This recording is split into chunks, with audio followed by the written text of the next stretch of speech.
Ever watch an alien film? No, not those. I'm talking about the ones with the good aliens.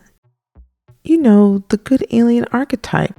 They represent extraterrestrial beings who embody positive qualities, often serving as guides, protectors, or friends to humans. They're typically depicted as wise, benevolent, and advanced beings with superior knowledge, technology, and moral understanding. They're like the magical Negroes of outer space. I mean, that's a crass comparison, but I'm going to call a spade a spade. They play out a crucial role in narratives by helping humanity overcome challenges, promoting peace, and fostering mutual understanding between the different species. Nanu. And the best part? They often get to leave Earth or go back to their home planet at the end of the story. Yeah, I identify with the alien, especially in the leaving Earth part. Beam me up. Hello, I am the alien shepherdess, a wife, mother, seamstress, overthinker, and observant Jew. Yes. I'm a work in progress with every single one of these titles, leading a flock of one in hopes of finding the answers to a fulfilling life. I'm wise enough to know that I don't have all the answers, but I'm eager to explore, learn, and share what I discover along the way. Thank you for joining me. Shalom. As a child, I was convinced that I was definitely from another world. I mean, my folks thought I was pretty strange as a kid, so that only amplified my suspicions. Somewhere out there was my clan of insightful aliens. They were weird, curious, and thought Earth was a pretty dumb place at times. Earth is ghetto, I wanna leave, can you beam me up? I'm out on the street by the corner. I imagined they would beam me back up to my home planet because surely I was unintentionally left here. Against my own best delusional efforts to telepathically SOS for retrieval, they never answered my call. So, I convinced myself that I was chosen to observe, analyze, and offer solutions to the enigmas of human existence through the lens of a seamstress and designer turned interstellar emissary. Superstar. My channel is a cosmic junction where the universe's secrets unfold through my creative expression, whether that be sewing, design, culinary, or where the essence of contemporary discussions find a new dimension. It's a space where women can find content that speaks to their experiences, interests, and aspirations. But it's also more than that. It's a community where truth meets humility, lighthearted whimsy meets thought-provoking insights, and convention is gently challenged, inviting us to see the world through a different lens. I hope to blend tutorials and video essays, diary entries from my cosmic journey, and vlogs that connect my perspective to your human experiences. At this point, you might be thinking, are you going to speak with this cosmic theme canon the whole time? I assure you, I have no freaking idea. You're also probably wondering, where did she find this stock footage of a ram's skull floating in zero gravity on a spaceship? It's very odd. I know. It's giving Stanley Kubrick. But I'm just going to leave this here for a moment so we can all share in its awkwardness.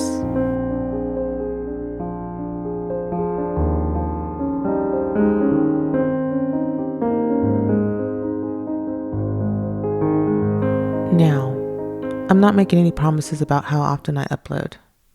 My first priorities in life are centered around my family and commitments outside of YouTube. I will set my uploads around my current life schedule, that I can promise. I aim to inspire, have fun, and engage with you on topics that matter, even topics that don't, while sharing the skills I've honed over my careers and life journey. Whether you're here to learn something new, find inspiration, or enjoy a moment of reflection, you're in the right place. I invite you to subscribe and join our community of thinkers, makers, dreamers, and weirdos. Together, let's make muse and marvel at the beauty of creation and the complexity of our world. Or we can just dump it in a dumpster fire for all I care. I mean, you think I'm being sarcastic. I'm kidding. Maybe. Alright folks, before we dive headfirst into this unusual channel, let me lay down some ground rules, or as I like to call them, the tenets of Alien Shepherdess. These are the nuggets of wisdom and quirky principles that keep me somewhat sane and on track. Many of these tenets can be attributed to my religious teachings and common sense worldviews, but I formed a palatable list many may relate to, whether you're religious or secular. Think of them as my cosmic guide to navigating the chaos of life. Ready? Here we go. First tenet. Every brain needs a compass. Make sure to plug your brain with some philosophy, credo, or principle. Neuroscientists are still studying electrical activities in brain synchronization, which suggests deep neurological connections.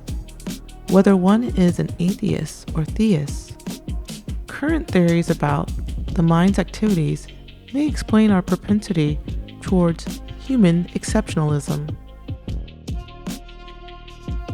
I'm under the belief we function better with a guiding framework to navigate life's complexities. Just as a compass provides direction, a personal philosophy, credo, or set of principles offers clarity and purpose. As a result, we as individuals can make decisions, practice effective prioritization, maintain a value system, all which will provide direction and consistency in one's life. What guiding principles or philosophies do you live by? I'd love to hear about them in the comments. My philosophy is basically this, and this is something that I live by, and I always have, and I always will. Don't ever, for any reason, do anything to anyone, for any reason, ever, no matter what, no matter where or who you are with, or where you are going, or where you've been, ever. Second tenet, keep your anger expensive. With today's rage baiting and trolling online, it's important to understand the impact these behaviors have on mental health and online communities. In addition, media and in-person scenarios of conflict don't need to drain your sanity. Pick and choose your battles. Your anger is a rare and costly resource to be used sparingly and judiciously. I would like to go home tonight, and this is not worth my time. Say Value your emotional energy and don't allow your anger to be easily triggered. It's best to control your reactions and preserve your peace of mind. Reserve your anger for truly significant matters and communicate its importance more effectively. Maintain a more composed and considerate demeanor in everyday situations. In the meantime, avoid settings where individuals operate in bad faith or lack the ability to communicate in an effective manner. How do you manage your anger in challenging situations? Share your tips with the community. Let me tell you something, Heather. The only thing, keep it together, Aviva. The only thing that is artificial or fake about me. This. I'm sick of it. I am sick of you. Yeah. Third tenet, keep your eyes on your own test. You may recall your teacher dredging out those extensively long state exam pamphlets back in grade school or high school. After reciting the intended purpose and direction, the teacher ends with the final warning. Keep your eyes on your own test. Life provides its own tests. Focusing on your own journey, goals, and personal growth, rather than comparing yourself to others, will prevent you from derailing in the long run. Just like during an exam, looking at someone else's paper won't help you. It can distract you and lead you astray. It's important to concentrate on your unique path and progress, trusting in your abilities and efforts. Comparison is the thief of joy after all, so practice self-reliance, confidence, and authenticity. This usually garners the best results. What are some personal goals you're focusing on right now? Let's support each other by sharing in the comments. Fourth tenet. Do not go in search of your own birthday cake at someone else's party. Not everything is about you. Better yet, not everything is for you. The perception that all topics and occasions must be inclusive to you and your worldview is preposterous.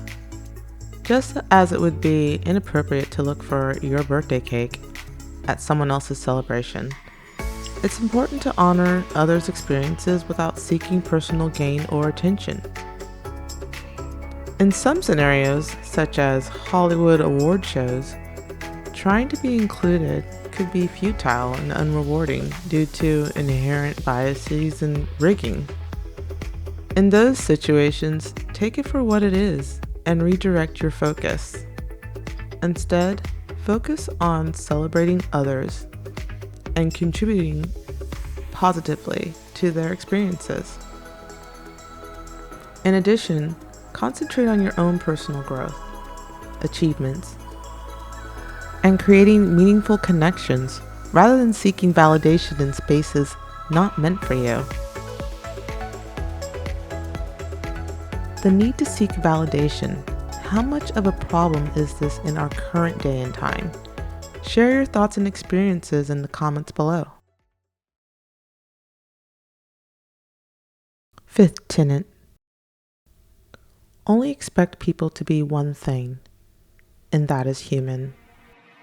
This is something I've been using as an inner mantra for years. Humans can achieve greatness and impact us in fulfilling ways, but they are also fallible and experience a range of emotions. They often have lapse in judgment or are misguided. We don't need to put anyone on a pedestal, not even our parents. Demanding perfection is unrealistic. By accepting others as they are, we foster empathy, reduce judgment, and create a supportive environment. We also shield ourselves from being disillusioned when we're wronged or attacked. This mindset helps build authentic relationships and promotes a community where people feel valued and accepted for their true selves.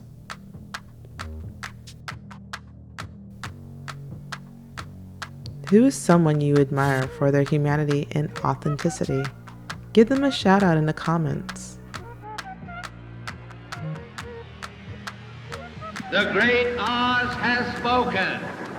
Oh, pay no attention to that man behind the curtain. The great Oz has spoken. Sixth tenet. Nurture only that which is good. I'm not gonna lie, I heard the esteemed Rabbi Manis Friedman state this wise suggestion in a past YouTube video. Though he was speaking to the essence of women and their roles here on earth, I couldn't deny how that sentiment penetrated my spirit. Everything God created, up to man and including man, is raw material with great potential. God said, that's not good enough. Now I got to create something that is what it's supposed to be, not only a potential. So I'm going to create a woman. So the difference between the man and the woman is the man has potential to be. The woman is. This is what the man said. So the man has this deep pressure to accomplish because he's not what he's supposed to be by nature, Right. by creation. So he has to achieve, he has to accomplish, he has to fix something, acquire something that he doesn't have. The woman, on the other hand, is perfectly content with who she is, but wants to nurture others. Focus your time and energy and care on actions, ideas, and relationships that promote growth, positivity, and well-being. Let go of negative influences and cultivate an environment that fosters goodness and constructive change. This tenet reinforces the importance of intentionality in your choices and the impact they have on your life and those around you. In some way, it turns out men thrive on fixing what is wrong. Women thrive on nurturing what is good. What positive actions or habits are you nurturing in your life? Inspire others by sharing your journey. Men were created to become something. Women were created to make other things become. In embracing these 6 tenets, we cultivate a more mindful and balanced life by valuing peace of mind and avoiding unnecessary anger, grounding our thoughts with guiding principles, focusing on our journeys, respecting others' experiences, accepting human fallibility, and investing in positive endeavors. We create a more empathetic and supportive community. These tenets encourage intentional living, fostering growth, positivity, and well-being for ourselves and those around us. Which of these tenets resonate most with you? Let me know in the comments. Perhaps you can help add some more. I hope you enjoyed this video. Feel free to thumbs up and subscribe. Don't forget to hit the notification bell so you don't miss an update, blah, blah, blah, blah. I really appreciate you coming to my channel and viewing my first video. I don't really see myself as a YouTuber per se, not in comparison to the content creators that are already on here who really put in the sweat and tears on a daily basis on this platform. I am, however, the alien shepherdess, a wife, mother, seamstress, overthinker, and observant Jew. As a work in progress, I lead a flock of one in hopes of finding the answers to a fulfilling life. Though I know I do not have all the answers, I'm eager to continue exploring, learning, and sharing what I discover. Shalom.